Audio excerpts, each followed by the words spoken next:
In this video, I want to help you to successfully make it past your recruiter interviews. I know this is something many of you struggle with, and this interview is arguably the most important one in the interview process. But first, a quick announcement.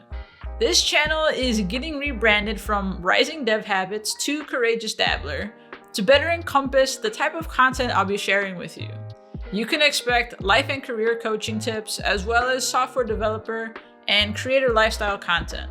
This channel goes hand in hand with my coaching blog, Dabbling Coach. So if you're interested in working with me for transformational life and career coaching, you can find the link in the description below.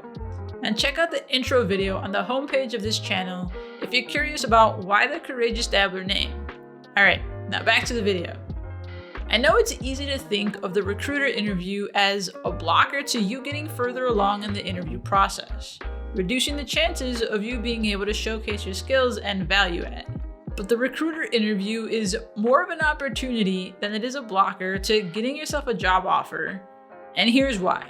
1, it's a chance for the recruiter to share more about the role they're looking to fill and what the team and company are looking for, giving you clues on which of your strengths to highlight and on that two-way compatibility between what you're looking for and what they're looking for. 2, they set the tone and pace for how much info they're looking to get from you. So if they give you a 90-second pitch about the role, match that with a 90-second pitch when you answer the tell me about yourself question. And 3, while they're talking, take the opportunity to jot down some follow-up questions and cross off any questions on your list they've already covered. Let me break these down a little bit more. And stick around to the end for an activity that'll help you reduce the amount of prep work you need to do for future interviews. Opportunity number 1. They're showing you their hand. When the recruiter lets you know what the team is looking for and the role they want you to fill, you get to decide if it matches what you're looking for. And based on that info, you now know how to tailor your responses. In my most recent interview with a recruiter, it wasn't new to me that there would be high collaboration between engineers, product managers, and designers. But then she followed that up with 3 points that stood out to me, which are 1, the importance of having a strong product mindset and being interested in the impact your work has on customer growth. 2, collaboratively considering trade-offs on the work the team does to avoid over-engineering features. And then 3, measuring the business impact team decisions have on the company.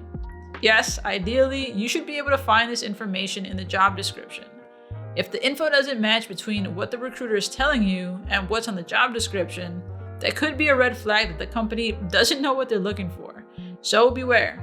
When the recruiter turned the conversation over to me, I knew the key words I'd want to use in my responses based on this information the recruiter just shared. Product mindset, collaboration, and impact.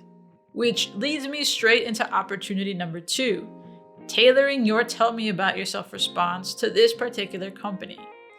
You can take a look at the video I made on how to answer the tell me about yourself question. You should see that card pop up somewhere. In that video, I go into more detail on how to build your response and how to tie it into the current role you're interviewing for. As I mentioned earlier, you want to match the tone and pace of the recruiter's intro while keeping in mind that you want your tell me about yourself answer to be around 90 seconds. And I do highly recommend that when you're interviewing, you go into these interviews knowing what you're looking for in a team, the company, and job responsibilities. Okay, so now back to how to tie these first 2 tips together, tailoring your response based on the information they just shared. By this point, you have those keywords that are important to both you and the recruiter. In my case, it was product mindset, collaboration, and decision impact. You want to sprinkle these words around when talking about your past experiences and what it is you're looking for in your next role, because those will be the indicators of the value you will add to their team. For example, when describing what I'm looking for in my next role, I can say, I'm looking to be part of a team that can collaborate on what our next MVP will be, as well as a team that's willing to collect feedback on the work we're delivering to evaluate business impact and make data-informed decisions for future work. Not only did the recruiter emphasize these traits, but they also happen to align with what I'm looking for. Sounds like a perfect match to me. Last thing, and it's something many candidates overlook. Opportunity number 3 is take note of follow-up questions. You've been taking notes all throughout the interview, right? Now it's time to ask questions. If you did any prep work for this interview and came prepared with a list of questions, and you should have, it's highly probable that a good recruiter will have answered most, if not all, of your basic questions. And that's why I highly recommend you take note of any follow-up questions you can ask while the recruiter is sharing information on the role, the team, and the company. It's so easy to lose track of questions you had in mind when there's so much information being passed around. So write them down.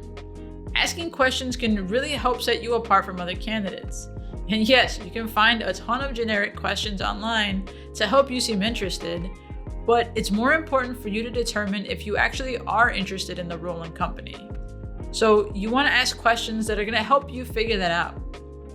Make the effort to have the difficult conversations and ask the potentially difficult questions to evaluate if 1, your values actually do align, and 2, to see how they respond to those difficult questions.